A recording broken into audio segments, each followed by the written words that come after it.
Salut tout le monde, j'espère que vous allez bien. Alors aujourd'hui une vidéo où je vais parler des fiches. Alors je pensais que cette vidéo était très importante parce que là je suis en train de revoir, de faire mes révisions des cours de sup. Et je suis aussi un peu, je lis aussi le programme de SP. Donc je remarque aussi ce qui sert dans le programme de sup en maths et qui est réutilisé en SP. Et du coup, en révisant un chapitre de sup, je relis toutes mes fiches de l'année. Pour chaque chapitre, je relis les fiches. Et les chapitres où j'ai fait 5 grandes fiches, les grandes fiches, des grandes fiches comme ça, tu vois, c'est des fiches A4, où j'ai fait 5 fiches recto verso, même mes espaces vectoriels, le premier bloc ou sans la dimension, j'ai fait 9 fiches. Et je me suis rendu compte d'un truc incroyable, c'est que vraiment mes fiches c'était pas des fiches, c'était mon cours. Et c'est pour ça que je fais cette vidéo, c'est pour vous dire de ne pas faire cette erreur, de ne pas vouloir mettre trop de détails dans votre fiche en vous disant que comme ça vous aurez tous les détails sur une fiche et vous pouvez la regarder tout le temps. Non, il faut que votre fiche soit synthétique. Synthétique, c'est-à-dire qu'elle contient les éléments importants. Les exemples, non, ils ne doivent pas contenir, à moins de trucs qu'il y a un reste à connaître, ça c'est pas pareil. C'est parce qu'il y a des exemples qui sont un peu propriétés, mais ça arrive pas souvent. Donc les exemples, il faut pas les mettre. Les exemples, en fait, ça demande un plus gros effort de faire des fiches moins synthétiques où il y a que les définitions, les propriétés, les théorèmes. Ça demande plus d'effort parce qu'à chaque fois, s'il y a un exemple, des exercices où on demande des exemples, etc., il faut revenir dans le cours, revoir l'exemple, le retravailler, etc. Ça demande peut-être plus d'effort sur le moment, mais une fois que vous aurez fait cet effort-là, vous connaîtrez par cœur les exemples et tout ce qui va avec les propriétés, et vous aurez toujours vos fiches pour regarder une définition, pour regarder rapidement une définition, pour regarder un théorème. Donc c'est pour ça que je vous conseille vraiment de faire le plus synthétique. Ça vous permettra, quand vous allez faire vos révisions à la fin à la fin de votre première année ou juste avant les concours, de pouvoir aller très très vite et vas dire voilà ça et pouvoir parce que les révisions ne doivent pas être des relectures de fiches, ça doit être surtout refaire des exercices par exemple, mais on ne peut pas passer toutes ces révisions de concours à relire ces fiches. Bon, c'est pas possible. Au concours, on a des problèmes, c'est même pas des exercices, c'est vraiment des problèmes, donc c'est très général.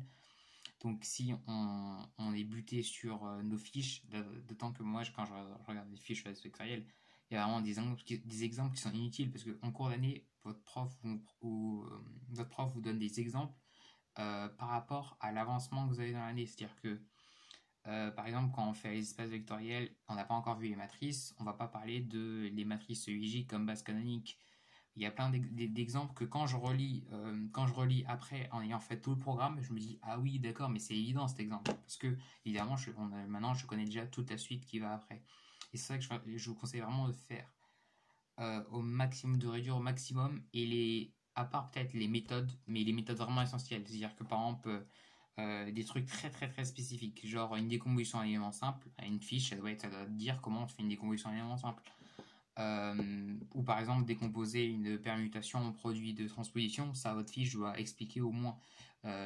Après, pas besoin de faire un exemple. Franchement, juste en plus, il y a un travers dans les fiches qui sont très détaillées, c'est qu'on a l'impression de savoir, et quand on n'a plus la fiche sous les yeux, on doute beaucoup plus.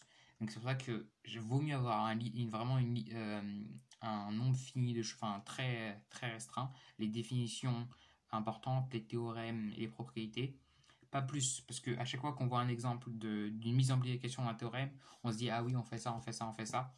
Et du coup, en les lisant, on se dit ah oui, c'est évident parce qu'on comprend toutes les étapes. Mais il y a une différence entre comprendre toutes les étapes et pouvoir reproduire soi-même les étapes en devoir. Je pense que pour ceux qui sont déjà en première année, ça est déjà arrivé de comprendre tout un cours. Et quand en DS, on a une question, par exemple, qui est comme dans le cours, ne plus savoir à faire parce qu'on bloque à une étape.